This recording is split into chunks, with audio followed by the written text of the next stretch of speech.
अस्सलाम वालेकुम गाइस, उम्मीद करता हूँ सब लोग ठीक होंगे। गाइस, एक्सलेंट जो कि एक ब्रांड नेम है और इसके रिलेटेड इसका जेनेरिक क्या है और इसके अगेंस्ट जो ब्रांड्स हैं वो कौन से हैं, आज की इस वीडियो में हम ये तमाम तर चीज़ें डिस्कस करेंगे कि ये मैन्युफैक्चरिंग इसकी क्या है, किस मकसद के लिए इस्तेमाल होता है, इसका पर्पज़ क्या है और बाकी तमाम तर चीज़ें आज की इस वीडियो में हम डिस्कस करेंगे। वीडियो को शुरू करने से पहले आप लोगों से गुजारिश है कि चैनल को सब्सक्राइब लाजमी कर लें और इसके अलावा लाइक एंड शेयर ज़रूर किया करें ताकि आने वाले तमाम वीडियोस का नोटिफिकेशन आप तक बआसानी पहुंच सके और आप उससे अफादा हासिल कर सकें। तो चलिए आज की इस वीडियो को शुरू करते हैं। एक्सलेंट जो कि एक ब्रांड नेम है और जिसका जेनेरिक है डेक्सलेंसोप्राज़ोल। बेसिकली मैंने आपको जो है ना पिछली कुछ वीडियोस में यही इसी जेनेरिक के बारे में बताया हुआ है कि इससे एडवांस जेनेरिक कौन सा है और इससे पहले वाले जेनेरिक कौन से हैं।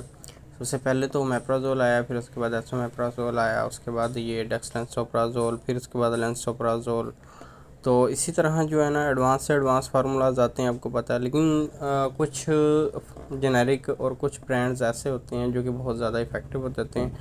बेसिकली ये स्टमक के लिए इस्तेमाल होता है। एक्सलेंट जो कि जेनेक्स फार्मास्यूटिकल कंपनीज़ की मैन्युफैक्चरिंग है और ये अगर इसकी पोटेंसी की बात की जाए तो ये 30 और 60 mg में आता है, जिस तरह के आम जो मेप्राज़ोल है वो 20 और 40 mg में आता है। लेकिन ये चूँकि एडवांस फार्मूलाज है तो इस वजह से इसमें कुछ इंग्रेडिएंट्स, उसमें कुछ केमिकल्स वगैरह जो है ना एक्स्ट्रा ऐड किए गए हैं, इसी वजह से इसकी mgs बढ़ा दी है। ओबियसली आपको पता है कि जब mgs वगैरह बढ़ा दी हैं तो एडवांस फार्मूला है, तो जो दूसरे फार्मूलाज हैं लाइक ओमेप्राज़ोल और एसोमेप्राज़ोल उनसे तो ज़्यादा ही इफ़ेक्टिव होगा और है भी बहुत ज़्यादा effective. There is no issue and there is no doubt.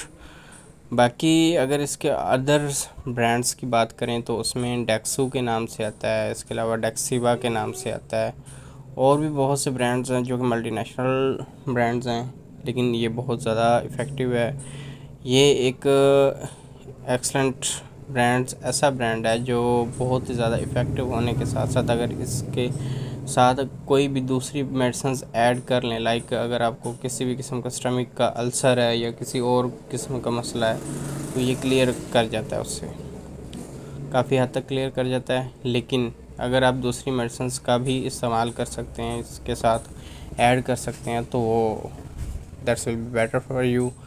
लेकिन अगर आप डॉक्टर की रिकमेंडेशन के मुताबिक इस्तेमाल करें, क्योंकि डॉक्टर्स आप बेसिकली जो भी कंडीशन होती है ना, डॉक्टर्स को पेशेंट की कंडीशंस का बहुत ज़्यादा आइडिया होता है क्योंकि वो चेकअप करते हैं। लेकिन अगर आप ओरली इसको इस्तेमाल करना चाहें as a first aid dose, like आपको स्टमक का किसी भी किस्म का कोई इशू बना है या स्टमक डिस्टर्बेंस हुई है, गैस्ट्रिक इशू हुआ है या हार्ट बर्न हुआ है, तो उसमें ये आप ले सकते हैं। या आपको वैसे कोई मसला बन गया लाइक डाइजेस्टिव सिस्टम का कोई मसला बन गया, आपने खाना खाया हाजमा नहीं हो रहा या कोई खट्टे डकार आ रहे हैं, सीने की जलन वगैरह, इस तरह के जो भी मामला आते हैं अगर वो हैं तो आप इसको रियली सिंपली जो है ना ले सकते हैं विदाउट रिकमेंडेशन।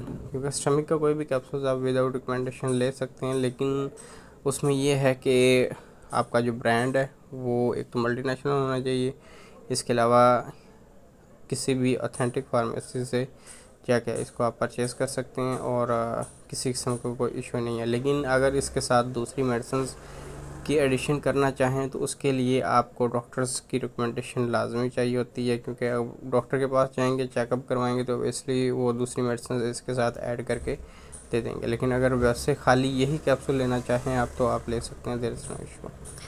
उम्मीद करता हूँ आज की वीडियो आपको पसंद आई होगी। मिलते हैं इंशाल्लाह नेक्स्ट वीडियो में, तब तक के लिए अपने प्यारों का ख्याल ज़रूर रखें। अल्लाह हाफ़िज़।